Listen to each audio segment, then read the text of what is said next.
తమిళనాడులో వచ్చే ఏడాది ఎన్నికలు జరగనుండటంతో జోరు పెంచారు టీవీకి అధినేత విజయ్. మీట్ ద పీపుల్ కార్యక్రమంలో భాగంగా కాంచీపురం వాసులతో సమావేశమయ్యారు. చెన్నై శివార్లోని ఓ ప్రైవేట్ కాలేజీలో ఏర్పాటు చేశారు ఈ కార్యక్రమం. ఇందులో 35 గ్రామాల నుంచి పార్టీ నేతలు, కార్యకర్తలు 1500 మంది పాల్గొన్నారు. మరోవైపు జనాన్ని ఎలా అదుపు చేయాలనే దానిపై శిక్షణ పొందుతున్న కార్యకర్తలతో ప్రత్యేకంగా సమావేశం కానున్నారు విజయ్. వీరికి రిటైర్డ్ పోలీస్ అధికారులు శిక్షణిస్తున్నారు. రోజుకు 100 మంది వాలంటీర్లు శిక్షణ పొందుతున్నారు. పోలీస్ నియామకాల తరహాలో ఫిట్నెస్ పరీక్షలు చేసి ఈ కార్యకర్తలను ఎంపిక చేస్తున్నారు. వచ్చే ఎన్నికల్లో డీఎంకే ఓటమి ఖాయమన్నారు టీవీకే అధినేత విజయ్. డీఎంకే ప్రభుత్వం తీవ్ర అవినీతికి పాల్పడుతోందని ఆరోపించారు. ప్రజలందరికీ సొంతిళ్లు, ప్రతి ఇంటికి ఒక బైక్ ఉండడమే తన లక్ష్యమన్నారు.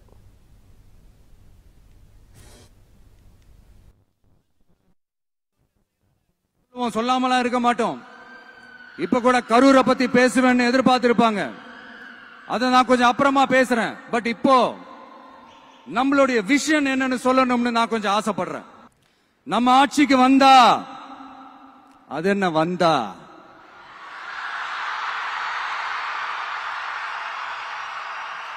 வருவோம். மக்கள் கண்டிப்பா நம்மளை வர வைப்பாங்க. மக்களுக்கான ஆட்சியை மக்களே விரும்பி வர வைக்கத்தானே செய்வாங்க. அப்படி மக்களால் அமைக்கப்பட போற நம்ம ஆட்சியில நம்ம என்ன செய்ய போறோம்ன்றது அதுக்கான அந்த தேர்தல் அறிக்கையில அதுக்கான விளக்கத்தை டெஃபினட்டா கொடுப்போம். பட் அதுக்கு முன்னாடி ஒரு சின்னதா லைட்டா நான் கொஞ்சம் அதை சொல்லணும்னு ஆசை.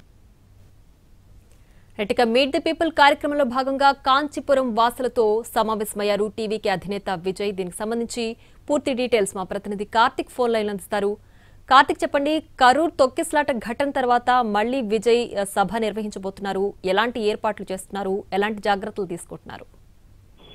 అంటే ఖచ్చితంగా దాదాపు 2 నెలల తర్వాత టీవీకే పార్టీ అధినేత ప్రజల మధ్యలోకి రావడం కూడా జరిగింది. ఇక దీనికి కూడా చాలా రకాల సమస్యలు కూడా ఎదురైనటువంటి పరిస్థితి, వాటన్నింటినీ కూడా దాటుకుంటూ కూడా సుమారు 2000 మందితో ఈ రోజున కాంచీపురంలో సమావేశమయ్యారు. ముఖ్యంగా మహిళలకు సంబంధించి పెద్ద ఎత్తున ఆ కార్యక్రమానికి హాజరవడం కూడా జరిగింది. అయితే ఈ సమావేశంలో కూడా చాలా కీలకమైనటువంటి వ్యాఖ్యలు చేశారు. ముఖ్యంగా తాను ఏదైతే అధికారంలోకి వస్తే ఎలాంటి హామీలను అమలు చేస్తాం, ముఖ్యంగా భద్రతకు సంబంధించి ప్రతి ఒక్కరికి కూడా ఇల్లు, ఉద్యోగం, బైక్ అనేది కూడా ప్రతి ఒక్కరికి కూడా ఇస్తానని చెప్పడం కూడా జరిగింది. దాంతో పాటు డిఎంకేని టార్గెట్ గా కూడా చేసుకుంటూ కూడా పెద్ద ఎత్తున ఈ యొక్క సమావేశంలో కూడా ఆయన మాట్లాడడం కూడా జరిగింది. ముఖ్యంగా తనతో పెట్టుకుని తనను టచ్ చేసి అనవసరంగా వాళ్ళు తప్పు చేశారు, భవిష్యత్తులో తలుచుకుని బాధపడతారంటూ కూడా చాలా హార్డ్ గానే ఏదైతే డిఎంకేని టార్గెట్ గా చేస్తూ కూడా ఆయన ప్రసంగం మొత్తం కూడా సాగిందనే చెప్పాలి. దాదాపు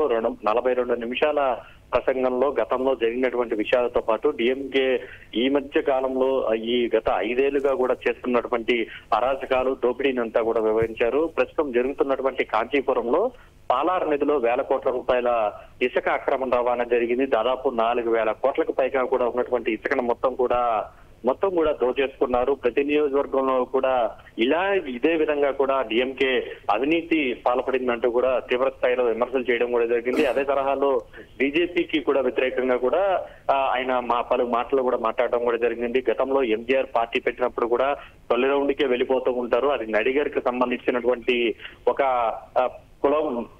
కులానికి సంబంధించినటువంటి పార్టీ అంటూ కూడా పెద్ద ఎత్తున వాళ్ళందరూ కూడా ఏదైతే ఆ విషయాన్ని కూడా ప్రస్తావించారు.